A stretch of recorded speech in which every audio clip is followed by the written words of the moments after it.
ओम नमः शिवाय। जय शिव शंकर। आप सभी भक्तों का कल्याण हो, ऐसी मेरी भगवान शिव शंकर जी से प्रार्थना है। आज मैं आपसे ये कहना चाहता हूँ कि पूजा के बाद आप सभी आरती तो अवश्य ही करते हैं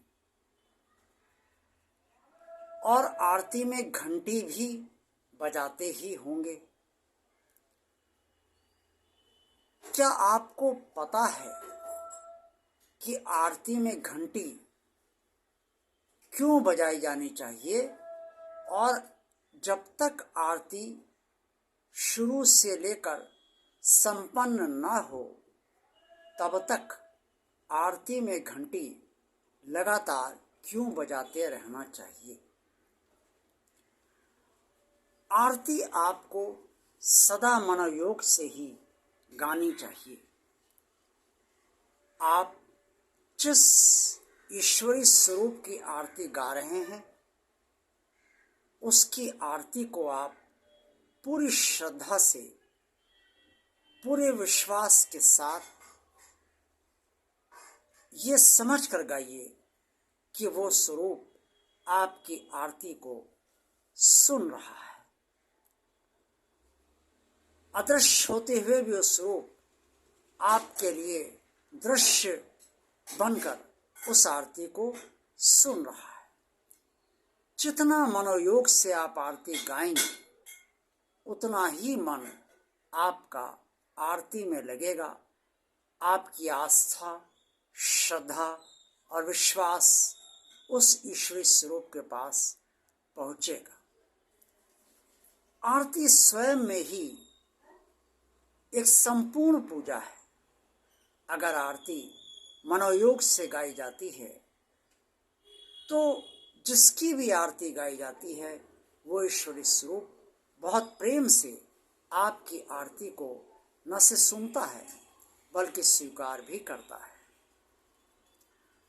पूजा में गीत अर्थात गायन का सदा महत्व रहता है और हर ईश्वरी स्वरूप पद्य में ही को ही स्वीकार करता है, क्योंकि उसमें मन का रस और आत्मा की शक्ति निहित होती है, उसके अंतर्गत शामिल होती है।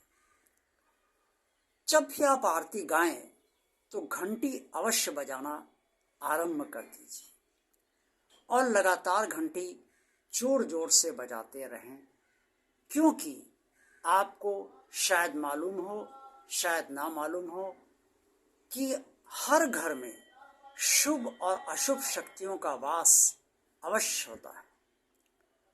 शुभ शक्तियां सदा आपके लिए कल्याणकारी होती हैं और अशुभ शक्तियां आपके घर में खींच, तनाव, अशांति उत्पन्न करती हैं।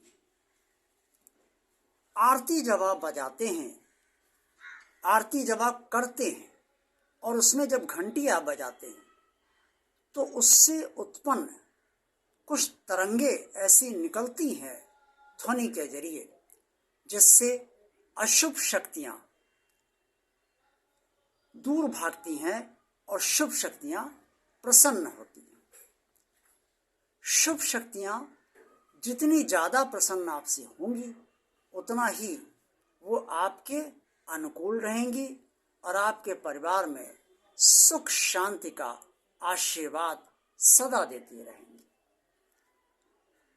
और अगर पूजा में धीरे धीरे आरती के दौरान घंटी बजाएंगे तो उससे उत्पन्न तरंगे बहुत धीरे धीरे निकलेंगी। इससे बहुत तेज भी नहीं और बहुत धीरे भी नहीं, मध्यम स्थिति में रखते हुए आरती में आप घंटी रोज अवश्य बजाते रहिए। हमारे सनातन धर्म की ये परंपरा सदियों से रही है कि घर में जब भी पूजा पाठ होता है, कथा पंडित जी के जरिए करवाई जाती है तो उसमें पंडित जी शंख बजाते हैं और अन्य जो कथा करवाते हैं उनको उनके हाथ में घंटी थमा देते हैं ताकि आरती के दौरान शंख और घंटी दोनों बजते रहे। अब शंख तो रोज पूजा में बजाना सबके लिए संभव नहीं होता है, लेकिन घंटी सभी लोग अवश्य बजा सकते हैं और अवश्य बजाना भी चाहिए। इसलिए आप पूरे मनोयोग के साथ आरती कीजिए, घंटी रोज अवश्य बजाइए और न बहुत धीमे न बहुत तेज, लेकिन मध्यम स्थिति में घंटी रोज अवश्य बजाइए। इससे आपका मन भी आरती गाने में और अच्छा लगेगा, आप अच्छी तरह से गायन कर पाएंगे। प्रेम उस ईश्वरीय स्वरूप के भीतर, ईश्वरीय स्वरूप के प्रति आपके भीतर स्वतः ही उभरने लगेगा और वो ईश्वरीय स्वरूप भी आपसे प्रसन्न अवश्य होगा। और सदा ध्यान रखें कि आरती आप पूरे मनोयोग से अवश्य गाएं। आज के वीडियो में बस इतना ही। भगवान और आप चैनल आप सबका चैनल है, इस चैनल को आप रोज अवश्य देखते रहिए। अगर अभी तक आपने इस चैनल को सब्सक्राइब नहीं किया है तो सब्सक्राइब अवश्य कीजिए। अगर ये वीडियो आपको पसंद आया है तो लाइक अवश्य कीजिए, अन्य लोगों तक भी शेयर कराइए, और ताकि इस चैनल से अन्य लोगों को भी लाभ हो। आज का दिन आपका शुभ रहे, मंगलमय रहे और आप प्रसन्न रहें। जय शिव शंकर। ओम नमः शिवाय।